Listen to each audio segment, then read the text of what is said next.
Hi, everyone. Welcome, and thank you so much for joining us today. My name is Manasvi Reddy, and I'm a healthcare campaign associate with PIRG, the Public Interest Research Group. We are a consumer advocacy organization that's been around for more than 50 years.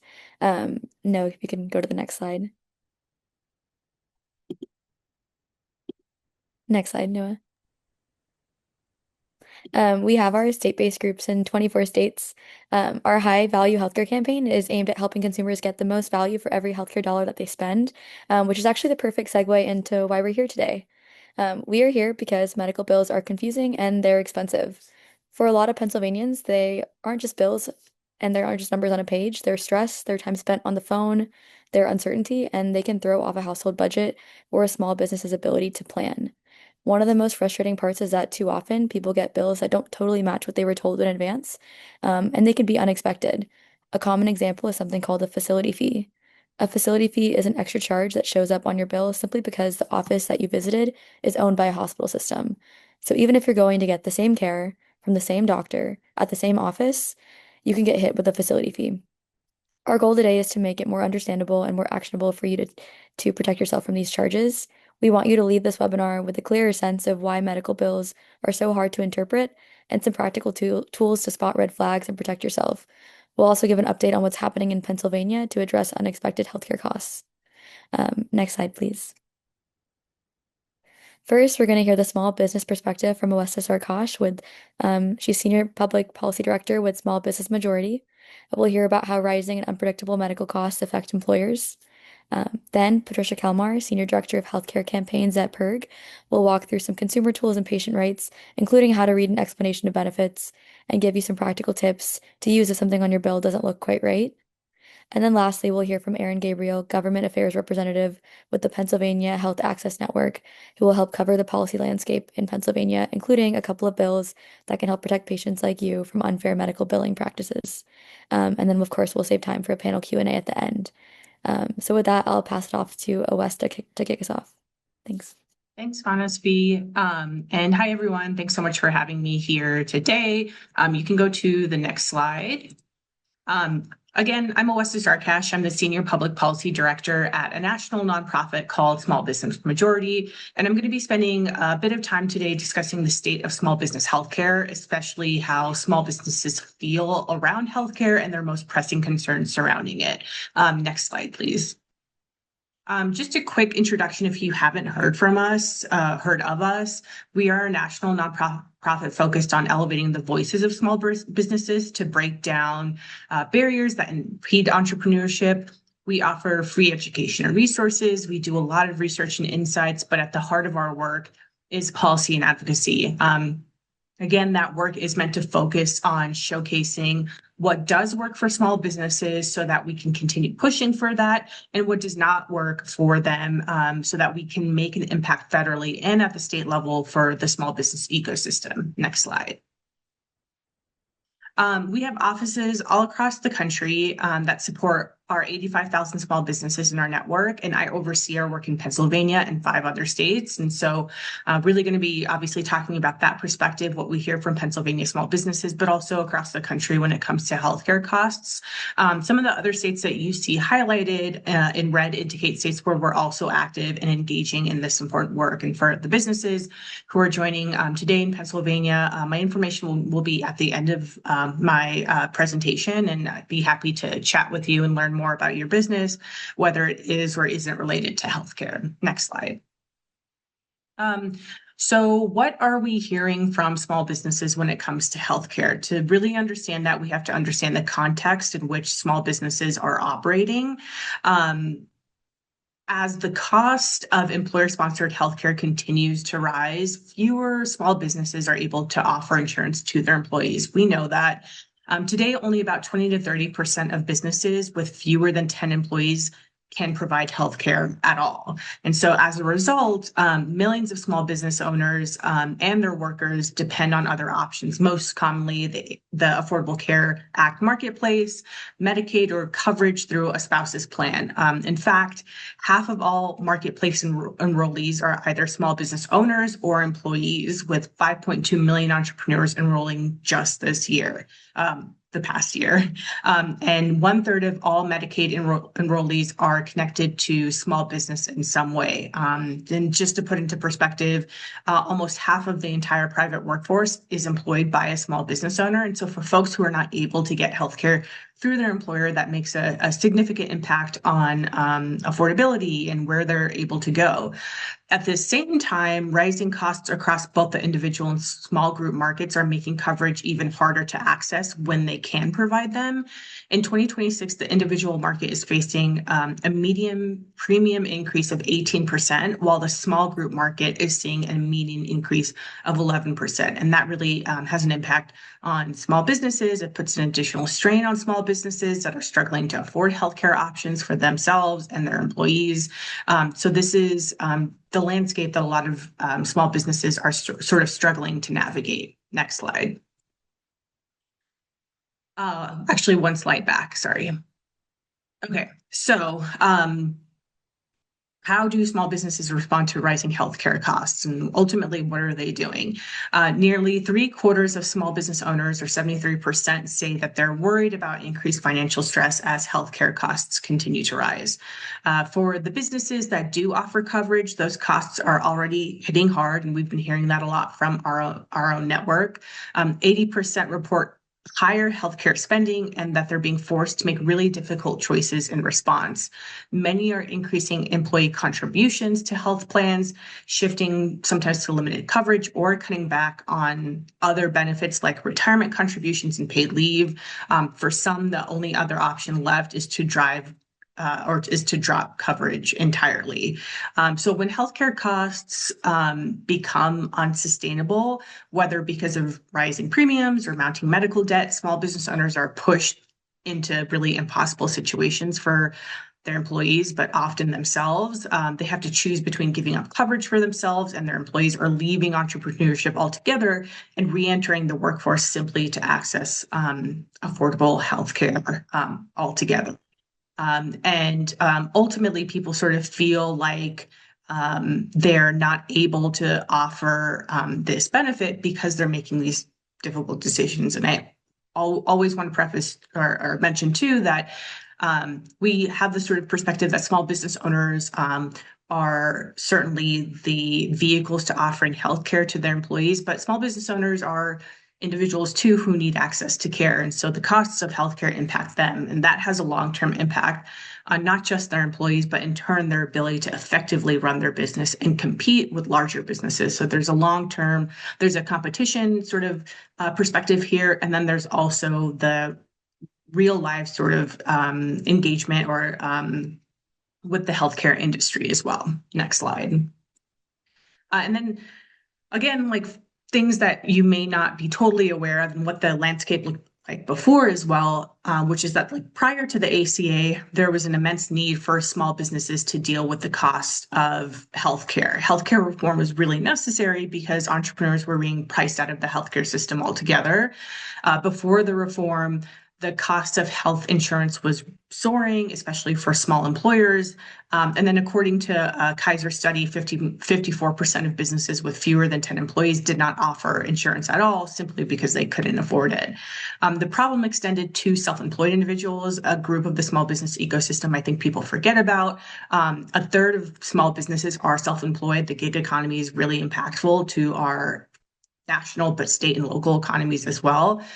Nearly 1 in 3 self-employed individuals lacked coverage prior to the ACA, leaving entrepreneurs and freelancers particularly vulnerable. And for small firms that did offer coverage, they were paying a really steep premium for fewer benefits. And then on average, small businesses paid 18% more than large employers, despite offering more limited coverage.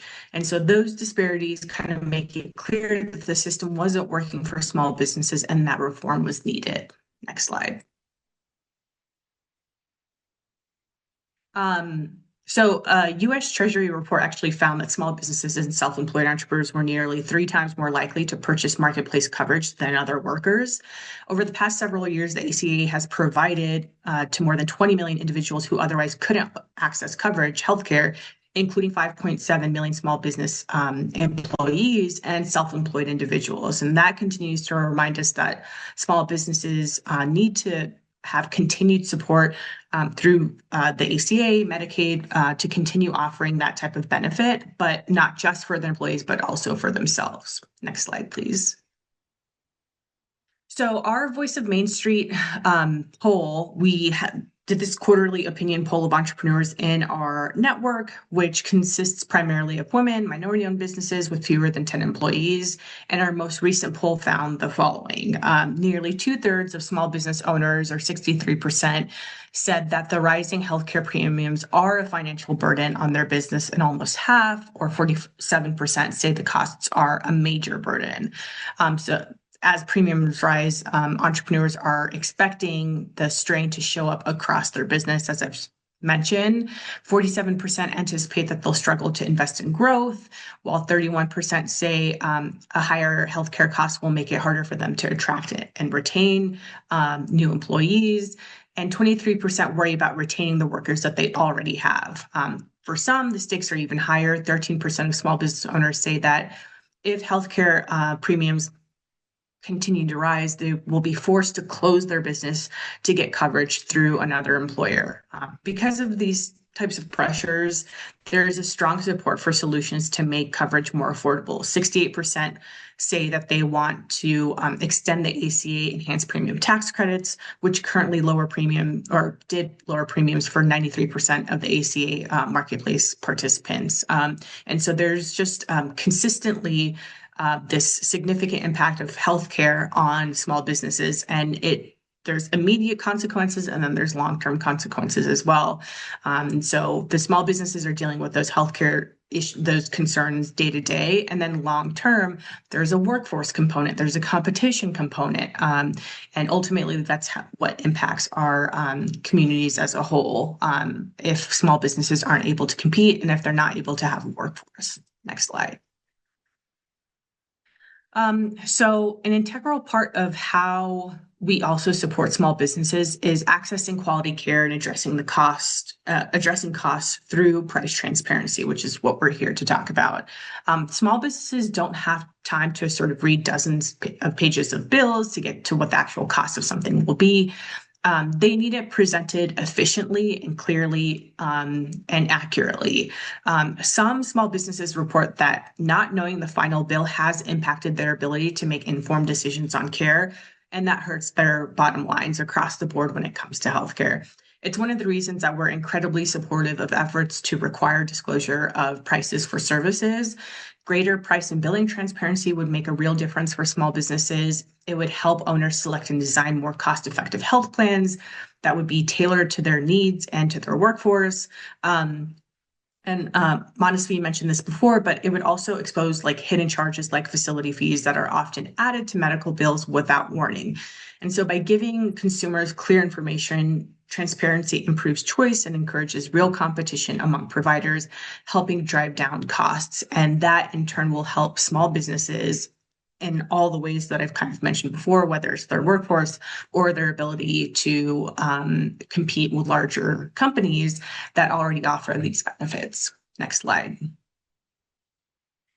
So we actually have an upcoming survey around some of these issues. And what I'll do is I'll put this into the chat in case folks are interested, or I'll share it with folks who can put it into the chat for folks. If you're interested in sort of giving your perspective as a small business owner about these issues and how they impact you in Pennsylvania. Next slide. So again, if you're interested in touching base with me, the best way to reach me is email and learn about your story. Maybe you do have an issue related to healthcare as a business owner. Maybe you don't, and you want to talk about other issues that we work on. Feel free to touch base. And if you go to the next slide, you can use the QR code to stay in touch with me. You can also sign up for our newsletters, where we offer a lot of free education resources to folks in Pennsylvania and make a real attempt at keeping folks up to date on what's going on across the state, especially as it relates to healthcare. So again, thank you so much for having me, and looking forward to any questions at the end of the webinar. Thanks.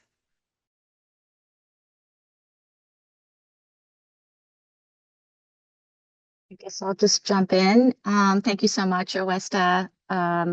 This is really a great opportunity. I thank you so much, everyone, for joining us during your lunch hour. And we hope to provide a lot of really important information. As you know, Small Business America is like, the essence of who we are. So we're really happy to have the small business majority here with us today.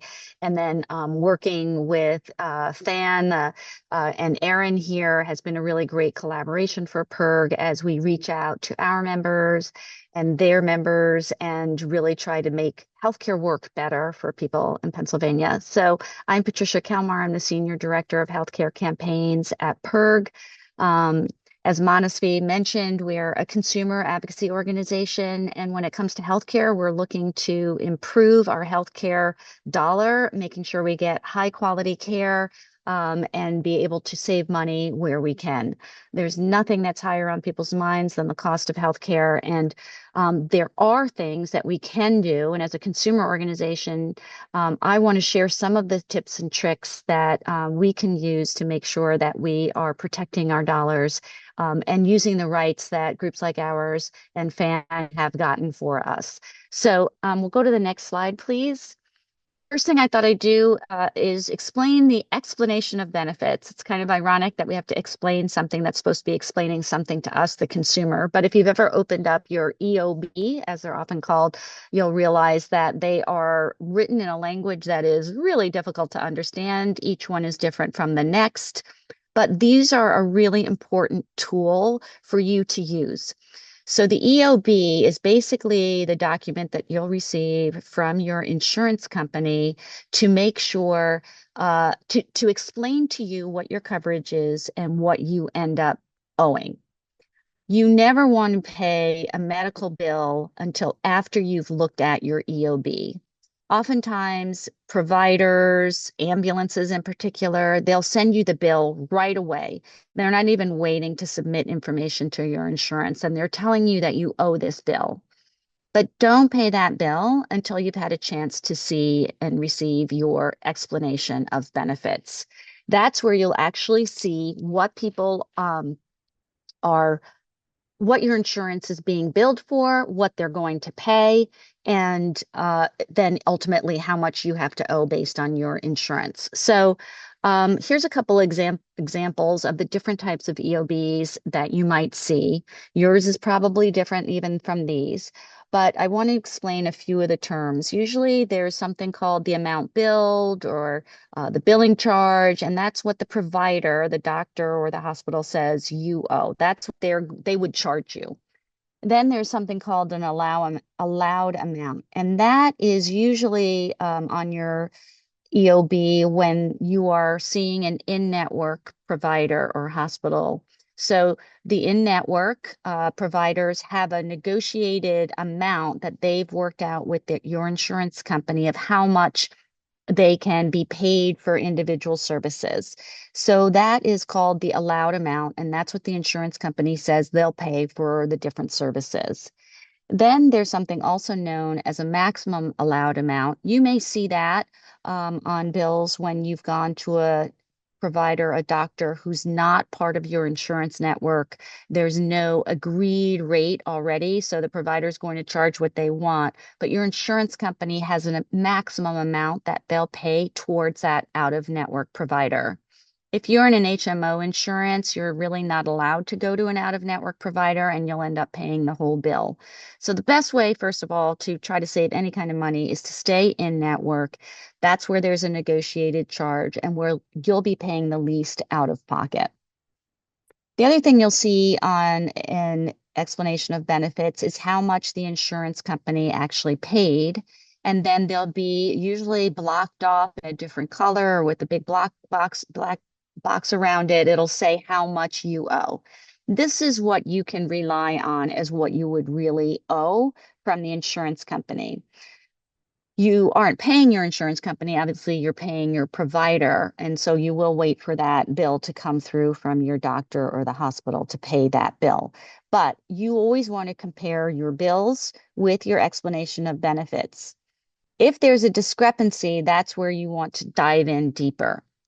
So For the provider, you want to really be looking at all of the things that they're charging you for. If you haven't gotten an itemized list and an itemized bill, you can ask for that and they have to give that to you. I encourage you to ask for those, especially if you've had some kind of complicated procedures or multiple appointments.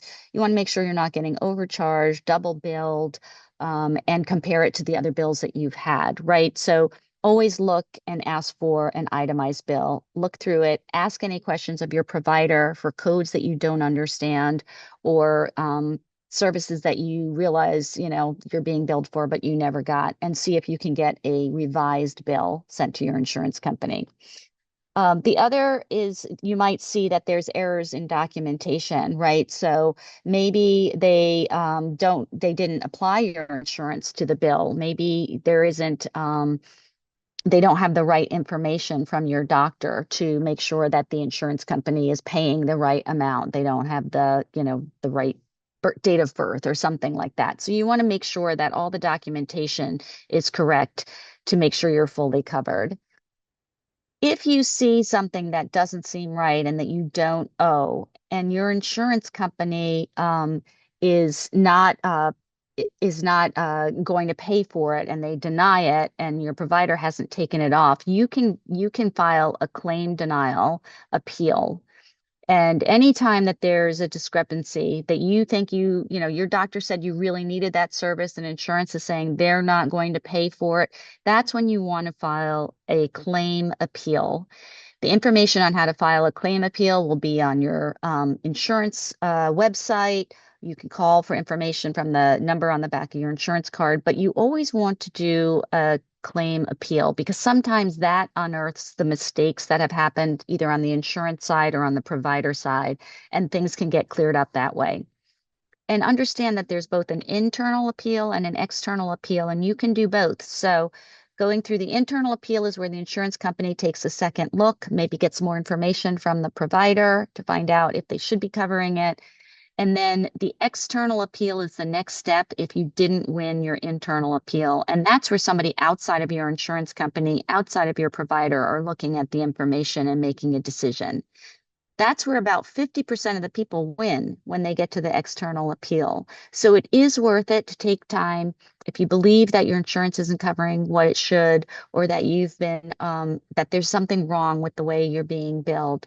That's where you can get those situations resolved through that appeal process. So although it may be a little complicated and a little difficult, to save you some money, and to clear up those mistakes, you want to file a claim appeal.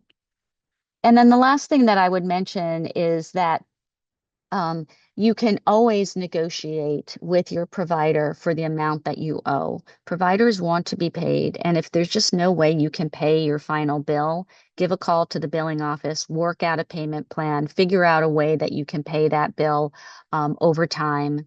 And we have tips about whether or not to sign up for a medical credit card. You can learn more about those, but those are usually a bad idea. So try to work out a payment plan directly with your provider and not get involved in getting a special credit card to pay off your medical bills. So that's the explanation of benefits. But now let's talk about some other rights and protections that you have. So I'll go through the good faith estimate. If you're not insured, you can always get a good faith estimate. I want to talk a little bit about surprise billing protections, and then again, go through the claim denial information that we have. So next slide, please. The first thing to know, if you don't have insurance or if your insurance doesn't cover certain types of care and you want to know your ability to what the price is, then you need to ask your healthcare provider for a written estimate. You have the right to get a written estimate of how much it will cost, and for anything that your insurance doesn't cover or if you don't have insurance. If the final bill is more than $400 over that estimate, then you have the right to file a patient provider dispute resolution. And we have all the information in our tip guides on where you can find that dispute system. And you can hold that provider accountable to the estimate that they gave. So make sure that you understand and know this right to get a written estimate. We recommend you try to get an estimate anyway, but in particular, know that if you're not paying with insurance or you don't have insurance, you have the right to that estimate. And providers should be willing to give it to you and give it to you in writing. Hang on to it, keep it in a safe place so that you can compare it to your bill at the end of the day. And just remember also, if you're having like kind of a multi-step procedure, you may have to ask for that written estimate from a series of providers, from the anesthesiologist, from the radiologist, from the lab company that might be running your tests. So the providers at this point are only having to do for their own services. The law says that they should be coordinating with all the other services you'll get, but we're not there yet with the regulations being enforced. So just think through kind of the different steps in the process and who you should be getting written estimates from so that you know what to expect and then you can protect yourself from overbilling at the end of the day. Next slide, please. So that's your good faith estimate. The next one is about your surprise billing protection. So I know a lot of us here on this call were really pushing for the No Surprises Act to come in and help us in situations where the out-of-network provider that we don't control, that anesthesiologist, radiologist in the hospital, they cannot send us the balance bill anymore. So even though they're out of network, as long as you've chosen that in-network surgeon, you've gone to your in-network hospital, you will not get charged out-of-network rates anymore. And so there are really good resources on the CMS website. We have some tip guides as well. Understand that you can't get an out-of-network bill if you are taken to an emergency room that's out of network. If you are getting care in your in-network facility and somebody that you're not choosing, some doctor or lab or whatever that you're not choosing is providing services but is out of network, you don't get a balance bill, a surprise bill for that. And in the case of air ambulances, the helicopters, the airplanes that you might need for emergency transportation, you cannot get balance billed for that. In all of those situations, you would only pay what you would normally pay if you were at an in-network provider. We have not solved the problem for ground ambulances, so that's one area where you really have to watch for those out-of-network bills and negotiate down as much as you can. Obviously, if you need 911 services, call 911. You need it, and we'll figure out the billing on the back end. But those are your surprise billing protections. And then just to keep things moving, we'll go to the next slide, which will talk about, I mentioned a little bit about claim denials, right? So we have some really easy tips on how to file an appeal. And it depends on your insurance, which avenue you want to pursue. But if you look through our guide, it'll show you exactly what you need to do.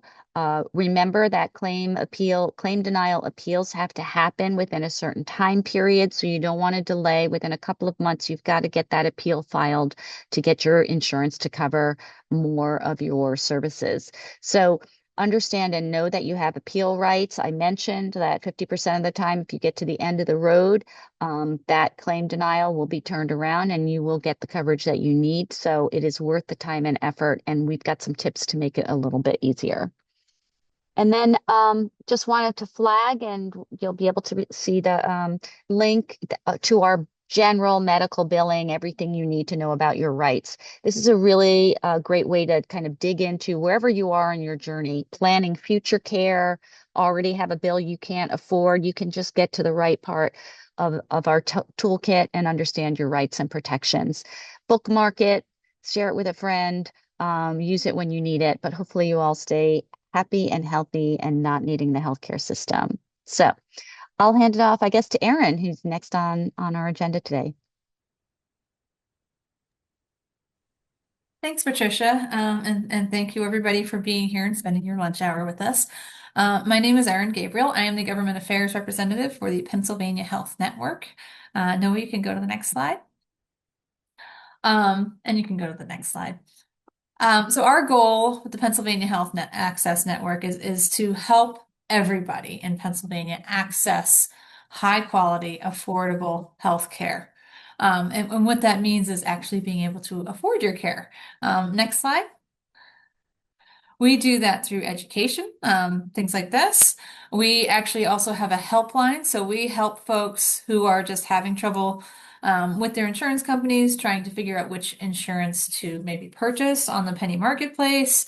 And we hear stories from people all over the state regularly, and those stories are really what drive our advocacy. We hear the issues that you guys are having, and we try to find legislative solutions to deal with those issues. Next slide. One of the major issues that we're regularly hearing about is medical debt. We actually had a survey that we partnered with a group called Alterum. And in that survey, we found that 1 in 4 people in Pennsylvania has a medical bill that's overdue or in collections. 1 in 3 are struggling to pay their medical bills, which might mean putting it all on credit cards or, paying a medical bill instead of paying their electric bill, or borrowing money, taking out a loan. And in general, our rural residents are actually more likely to have debt in collections than those who are living in, non-urban, non-rural areas like urban areas or suburban areas. Next slide. And so what we're also seeing is, as you're aware, there's been some recent federal changes in terms of how we're accessing health insurance, whether that be on the marketplace, whether that be through Medicaid expansion. And what we're seeing is, rather than fully repealing the Affordable Care Act, 3 things are kind of working in tandem to effectively end the affordability parts of the Affordable Care Act, which is the expiration of those enhanced premium tax credits, which you guys, I'm sure, have heard about. We just had a budget shutdown about this. We are still hoping, hoping that the Senate will come to a deal this week to extend those enhanced premium tax credits. Without those tax credits, people are seeing their insurance rates spike. And what we're also seeing is there's a lot of rule changes on how you access the marketplace, which I won't go into here, and just the general attacks on Medicaid expansion. Next slide. So when we see these changes in insurance, the bottom line is, these are 2 examples of 2 families that, are experiencing these very large changes in their monthly premiums. The general response is people can't afford it, so they don't buy it. So now we have a lot of folks who are either buying plans where they have much higher deductibles because it's a cheaper premium, or we're seeing people just go without insurance altogether. Next slide.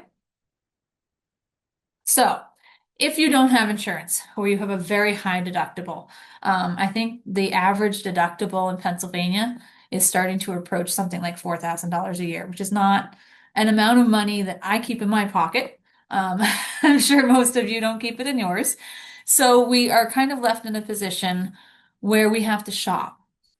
Just like you would shop for, a cheaper loaf of bread at the grocery store. Or you might, if you were going to make a large purchase, like say a television, you might shop around for the best price. You might look on the internet and say, is it better at Best Buy? Is it better at Costco? Like, where is a good place to buy the same piece of equipment for less money? You should be able to do the same thing with your healthcare if it is a shoppable service. Now, we're not talking about when you're heading to the emergency room in the ambulance, you're like, wait, driver, let me look up the price. No, if you're in an emergency, obviously you cannot shop.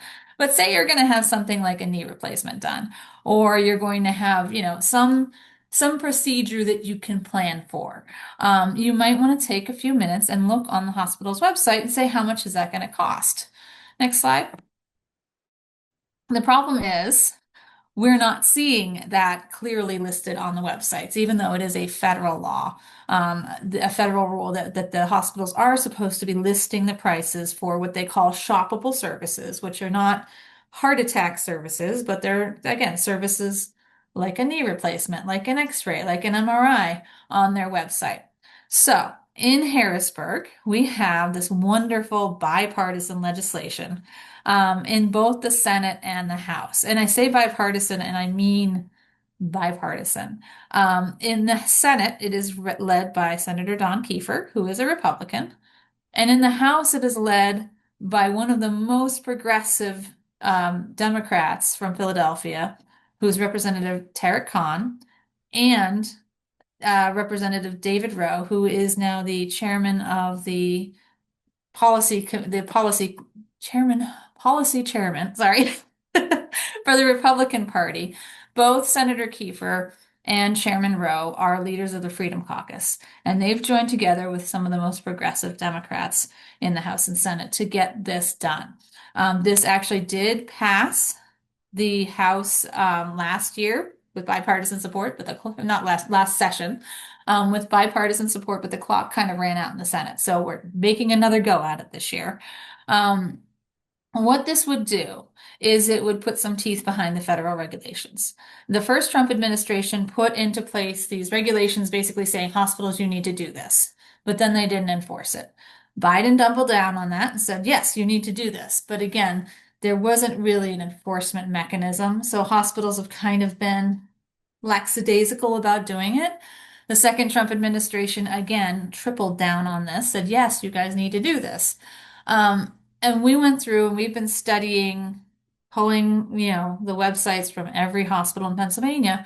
And we've seen that there really is a lot of non-compliance with this. There's a lot of a sense that they've kind of started their homework, but then didn't finish it. If you go down the list, like they started filling things in, but then they didn't get to the rest of them. And it's not always accurate either.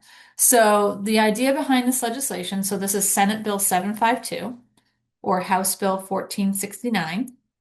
It would strengthen those federal transparency requirements and establish clear guidelines for compliance that require complete data and data that you and I can read, as opposed to data that you need a computer science degree to read.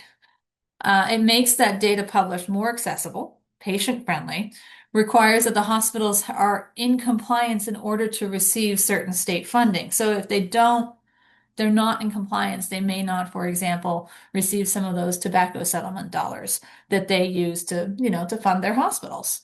It prohibits the hospitals from collecting medical bills if they are not in compliance, which is really important for all of us.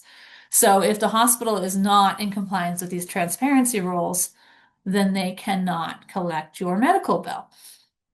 And probably most importantly for this conversation, this particular bill, and this is not part of the federal regulations, would require hospitals to actually notify us if they're going to charge us a facility fee, to tell us when we're making the appointment, and then to tell us again when we're sitting in the waiting room, and then to tell us again, so that we know that there is a facility fee associated with this appointment. And if you don't like that, you have the option to schedule somewhere else that maybe doesn't have a facility fee. And that is new. So that is a new, exciting part that is included in this bill. And I think that the two things really go well together because it's not real transparency if you don't know about the facility fee. Facility fee, we were talking about it before. I always equate it to maybe like a resort fee at a hotel.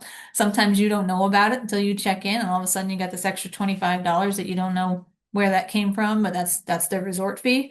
The problem is facility fees can be upwards of $100 or more dollars. It could be something like $1,000. And it's an extra fee that they kind of tack on to cover costs, but they separate it from the cost of your actual care. Next slide. So what we need from you all is to talk to your legislators. FAN does a lot with personal stories. These are some of our stories from our Medicaid campaign, but if we have more stories about how facility fees and price transparency are affecting legislators' constituents, they're more likely to listen because, it's hard to ignore a person. It's easy to ignore a number. Next slide.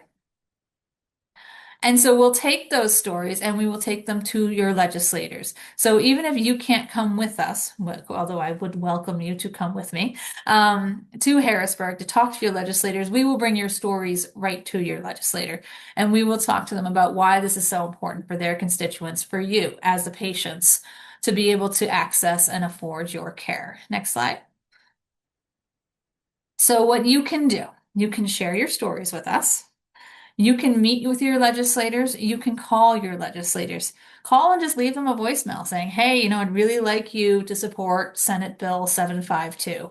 We really need facility fee and price transparency in Pennsylvania. Talk to your neighbors, encourage them to do the same thing. And not a ton of people call their state legislators all the time. So when you call, it really does make an impact. It's not like, you always hear of all these campaigns to, make 5 calls, call your state, your US senator, and they're getting like hundreds and hundreds of calls a day. Your state legislators are not getting calls like that. So it really does make a bigger impact when you call them and you meet with them. And when they're home in the community, pull them aside, say, hey, I heard about this legislation. I hope you'd support it. Next slide. And you can share your story with us. Again, we can take your story to your legislator. And if you share your story with us, we'll reach out to you and talk to you more about it. So we make sure we have all the details right. And get your permission to share that story with your legislator. So this is a QR code. If you have a smartphone, you can kind of open up your camera and point it at the little square thing there. And a link should kind of magically appear inside your camera. And you can actually tap on that link and it'll take you to the website to fill out the form. Or there's the actual website that you can type in, which is in the chat. You can click on it in the chat, or you can type in the website that is actually typed into this slide. And that will bring you to our, just a form to collect your name and a little bit about you. And then we will have somebody reach out to you and talk to you on the phone and actually humans. So we would love for you to share your stories with us. We would love for you to call your state senators, your state representatives, the governor, and ask to support price and facility fee transparency here in Pennsylvania. Next slide. And if you need to reach out to us, you can feel free to email me directly. This is my contact information. It's just erin@pahealthaccess.org. Or there's my cell phone line. And then our helpline is 877-570-3642, or you can find us on the internet. But if you call that helpline and you're trying to figure out, which ACA plan would work for you, because we do actually still have open enrollment for a couple more days here in Pennsylvania. So if you're still shopping for a plan, we can help you figure that out. Or if you're trying to figure out how to access your insurance in general. But having real price transparency and facility fee transparency in Pennsylvania with a little bit of enforcement behind it, with a little bit of teeth behind it, meaning that those hospitals cannot collect on a bill that they were not transparent about. It is really going to help patients. It is going to keep hospitals honest. It is going to hopefully let us see where the price differences are and maybe provide a little bit more competition and bring down some of those prices so that folks can actually afford their care, even in a situation like many of us are facing right now where we are underinsured or uninsured altogether. I think that's all I have for now. Next slide. Oh no. Yep, I'm all done. So I will hand it back to Manasvi and Patricia. Awesome. Thank you so much, Erin. Um, Last thing before we head to the panel Q&A, I have this action item that you all can take. I'm going to send the link in the chat. But basically, if you click this link and fill out the information, you will be taking a step to tell Governor Shapiro that we are not okay with these facility fees that we've talked about throughout the webinar. And so hopefully with every person that fills out this form, we'll be able to take another step towards reining them in. And with that, Noah, can you go to the next? Awesome. I'm going to kick it back to our panelists for a little bit of Q&A. We'll start with Patricia, but feel free in the meantime to fill out the Q&A form or to send me a message in the chat if you have questions for the panelists. But Patricia, if I'm going to the same doctor and I'm going to the same building that I always go to, same office, same care I always get, why is my cost suddenly going up? Yeah, so we have been seeing that more and more folks who are just seeking regular outpatient care, regular doctor's visits, even telehealth, are getting additional fees, those facility fees that we were talking about. So this is happening more frequently because now hospitals are not just buying each other and making big hospital systems, but they're also buying different provider practices, the rheumatology practice, the OBGYN practice, the pediatrician practice. And so when the hospital system buys these bigger practices, then they take over the billing. And when they take over the billing, they start charging hospital-like fees, such as the facility fee. And those facility fees can be $35, they can be a couple of $100, $100, even $1,000 in some cases.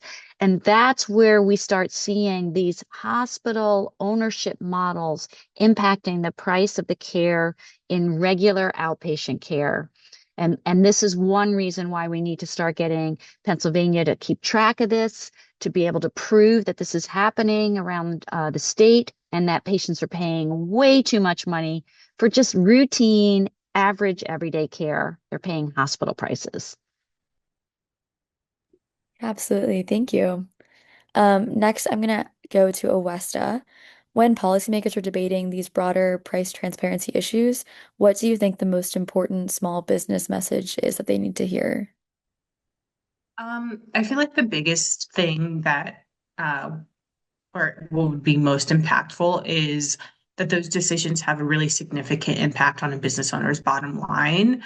And that has long-term effects, as I had mentioned in my presentation, on local economies, state economies, and the federal economy. If healthcare is getting increasingly difficult to access or to pay for a small business owner, it's going to have a domino effect on their employees, on their employees' families, and so on and so forth. And so I think for policymakers, what they need to know is like, if they're not initiating or enacting laws that address hospital or price transparency, accessibility, cost, all those sorts of things, the long-term effects are going to impact everybody, particularly as almost half of the entire private workforce is employed by a small business owner.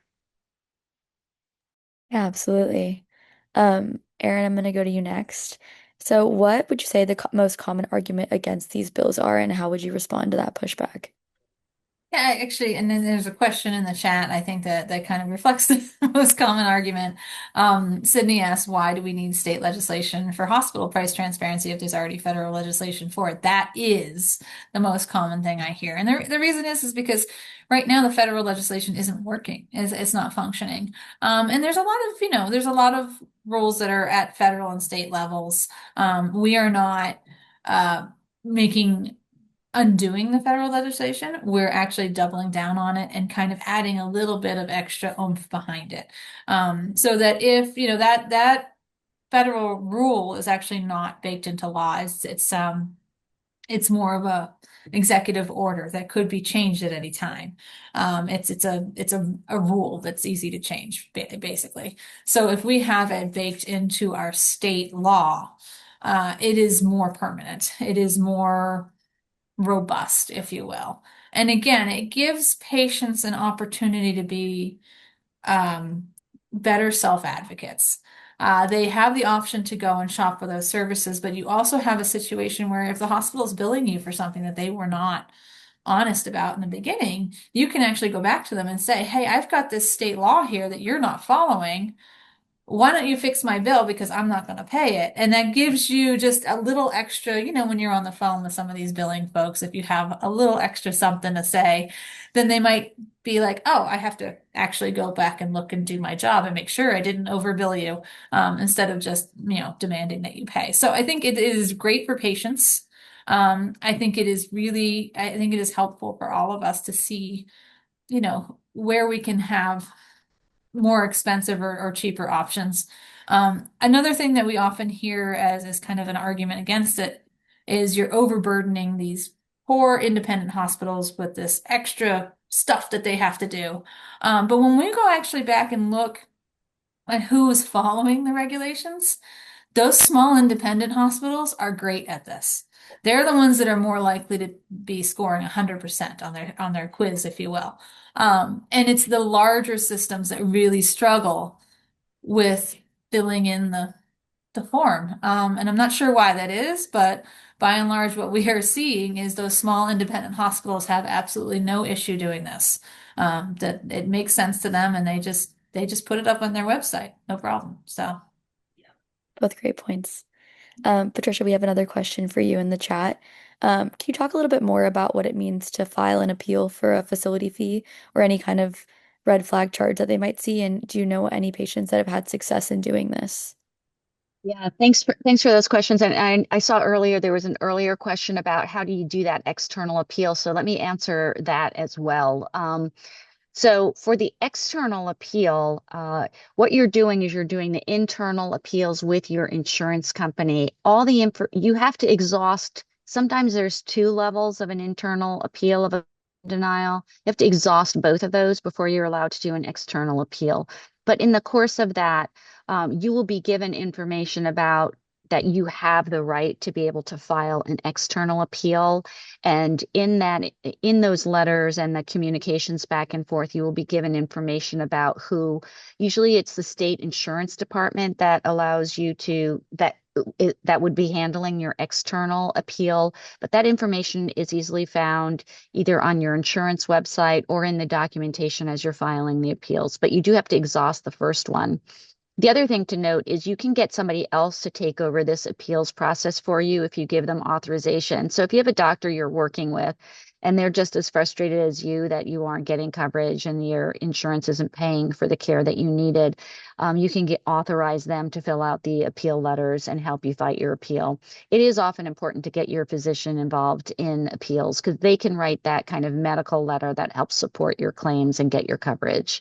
So I just wanted to answer that. And then on the facility fee, look, any charge that you're charged, it's always worth it to call the billing office and try to get it removed, right? You can remind them that this facility fee is a hospital fee. You never stepped foot in the hospital. You didn't use any of the hospital services. You do not think that this is fair. And so that's one way that you can try to get that removed from your bill.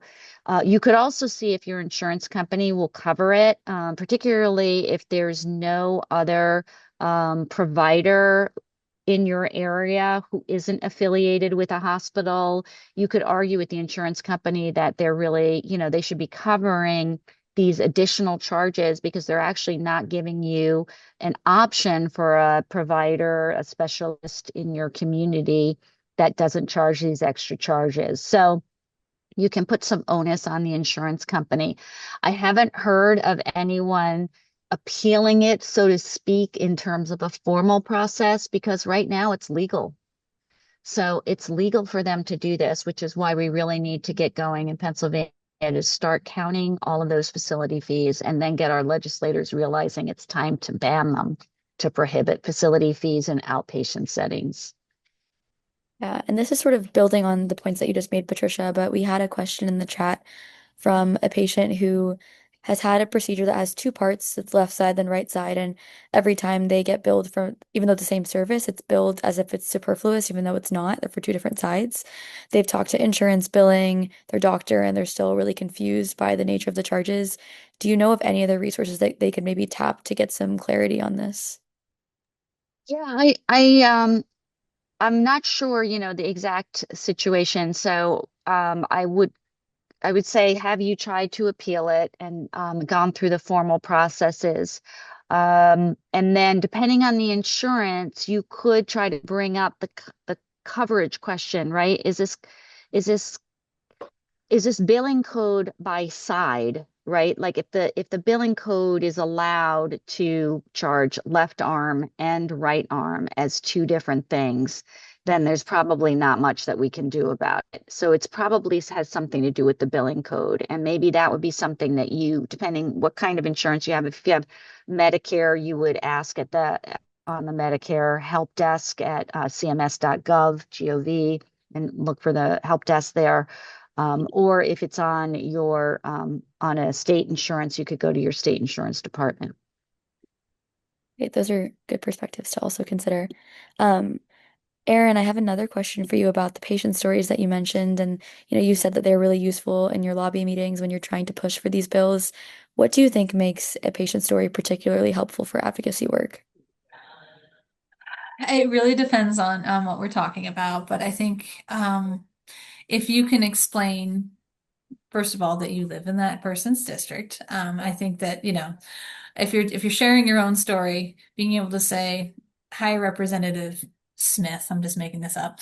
I live in your district and I vote. I think that should always be the opening line. I vote. I hired you. And then share, as personal as you're able or willing to get, but don't ever feel like you owe anybody your entire life story. And don't ever feel like you have to be an expert on the thing you're talking about. You're sharing your own story. You're the expert on yourself. So if you're having an issue accessing healthcare and it's something that you believe your legislator can fix, such as price transparency, being able to share, this is how it impacted me. It kept me out of work. So I couldn't, then I couldn't go out and eat at a restaurant, spend money in the community, things like that. Making them understand that it impacted you, it impacted your family, but it also impacted your community too. And making them understand that, this is not a unique situation. This is something that happens to everybody. But again, I think just sharing your story and saying, hey, I've heard that there is some legislation. You do not have to remember the bill number. They can look it up. They have people paid to do that. So people always, they panic when they go in to see a legislator or when they call somebody on the phone. You do not now have to be an expert. You do not have to speak eloquently. You do not have to leave your kids at home. I always bring my kids with me. Sometimes I bring my kids with me when I'm working. Um, they love to see kids. You want to be human. You don't want to, go in there and be some stuffy number pusher. You just want to go in there and share your own personal story because legislators are people too. And if you end up meeting with staff instead of the legislator, that's fine. Sometimes that's better. They have more time to talk to you. And 9 times out of 10, they're the ones actually writing the legislation anyway. So never feel like, oh, I couldn't meet with my actual representative. I just got stuck with staff. Staff is often more effective than the legislator. So just I would keep that in mind, but don't be intimidated. They don't lock the doors. Knock on the door so you don't open it into somebody, but you're always welcome to go right in and say hello and just share that you're a constituent and you'd like to talk to somebody. Always easier if you have an appointment, of course, but if you can't get one, there's no harm in leaving them a note, and making sure that they understand that, we're people too. Yeah, thanks, Erin. I think that's a great place to sort of wrap up for today. Um, Thank you all so much for spending your lunch hour with us. We hope that you learned something today and that you feel a little bit more empowered to handle your medical bills. I just sent the link in the chat one more time for our action to tell your governor to end facility fees. I really hope that you'll consider filling it out and taking a step to help us rein in these unjustified charges. And again, thank you very much to our three panelists for bringing their expertise today. We're really grateful for the time that you spent with us. So that's it. Have a good one, everybody.